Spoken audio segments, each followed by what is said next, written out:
Hello friends, welcome to all of you in your YouTube channel Brain Wave. दोस्तों, आज हम लोग संविधान पर चर्चा करेंगे, यानी संविधान किस प्रकार से बना और क्या क्या उसके मार्ग में कठिनाइयाँ आई। तो उससे पहले अगर आप लोगों ने मेरे चैनल को सब्सक्राइब नहीं किया तो please like, share and subscribe. देखिए, संविधान जैसा कि केल्सन ने कहा था, किसी भी देश की जो मूल विधि होती है वो उसका ग्रंथम यानी मूल मानक होती है। और संविधान कॉन्स्टिट्यूशन हमारे देश की मूल विधि है, यानी हमारा ग्रंथम यानी हमारा मूल मानक है। तो संविधान के बहुत सारे जो आर्टिकल्स थे वो हम लोगों ने, या बहुत सारे जो प्रोविज़न्स थे वो हम लोगों ने विदेशी संविधान से लिए हैं। और बहुत सारा जो इस पर असर पड़ा है वो गवर्नमेंट ऑफ इंडिया एक्ट 1935 का पड़ा है। देखिए, हमारा संविधान जब बनकर तैयार हुआ था 2 साल 11 महीना 18 दिन में, तो उस टाइम उसमें 395 अनुच्छेद थे, 8 अनुसूचियाँ थी और 12 भाग थे। तो 395 अनुच्छेद में से लगभग 250 अनुच्छेद हमारा गवर्नमेंट ऑफ इंडिया एक्ट 1935 से ही लिए गए थे। और इस गवर्नमेंट ऑफ इंडिया के एक्ट के बनने के भी कई सारे ग्राउंड थे, कई आधार पर इसे लागू किया गया था। इसको लागू किया गया था 1 अप्रैल 1937 में। और इसके ग्राउंड्स क्या थे इसके पीछे के?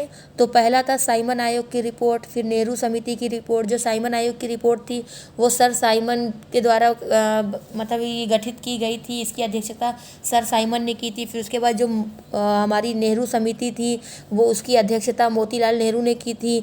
फिर 3 गोल में सम्मेलन हुए थे, क्योंकि जब मतलब कि गवर्नमेंट ऑफ इंडिया एक्ट जो 1919 का बना था, उसके बनने के बाद भारतीयों में बहुत रोष था, असंतुष्ट थे। वो अपने उस एक्ट को लेकर के भारतीय जो थे वो संतुष्ट नहीं थे।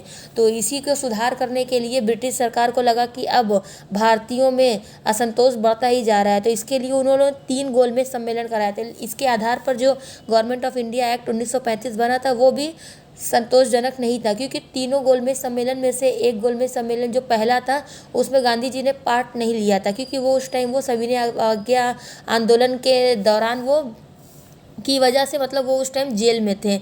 लेकिन जो ये हमारे BR अम्बेडकर है, संविधान के निर्माणकर्ता या प्रारूप समिति के जो अध्यक्ष थे, वो उन्होंने तीनों गोलमेज सम्मेलन में भाग लिया था। उसके बाद श्वेत पत्र आता है, फिर संयुक्त पर्यावरण रिपोर्ट आती है, लोथियन रिपोर्ट आती है। तो इस प्रकार से कई सारे ग्राउंड्स को देखते हुए अगस्त 1935 में संसद ने अपने टाइम का सबसे बड़ा अधिनियम पारित किया था, जिसका नाम था गवर्नमेंट ऑफ इंडिया एक्ट 1935। अब ये सबसे विस्तृत है, संसद ब्रिटिश संसद द्वारा बनाया गया, पार्लियामेंट द्वारा बनाया गया सबसे विस्तृत है, सबसे लार्ज एक्ट था उस टाइम का। तो जाहिर सी बात है कि इसका संविधान हमारे संविधान पर अधिक असर पड़ेगा। इसीलिए लगभग 250 अनुच्छेद जो थे गवर्नमेंट ऑफ इंडिया एक्ट के उठा करके 1935 के उठा करके हमारे संविधान में लगभग रख दिए गए। अब इस जो ये गवर्नमेंट ऑफ इंडिया एक्ट है 1935 के, इसको भी 2 आधार पे हम लोग डिवाइड कर सकते हैं। पहला था भारत सरकार अधिनियम 1935, फिर दूसरा था बर्मा सरकार अधिनियम 1935। और अगर इसकी वर्तमान स्थिति पर हम लोग जाएँ तो जब से हमारा देश का संविधान लागू हुआ है, इन्फोर्समेंट हुआ है 26 जनवरी 1950 से, तब से ये गवर्नमेंट ऑफ इंडिया एक्ट 1935 है वो पूरी तरह समाप्त हो गया है। और जैसे कि हम जानते हैं कि ब्रिटिश पार्लियामेंट द्वारा पारित किया गया ये सबसे बड़ा एक्ट था उस टाइम का, तो इसलिए इसमें सबसे ज़्यादा 321 धाराएं और 10 अनुसूचियाँ थी।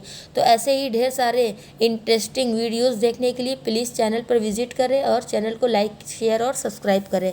Thank you.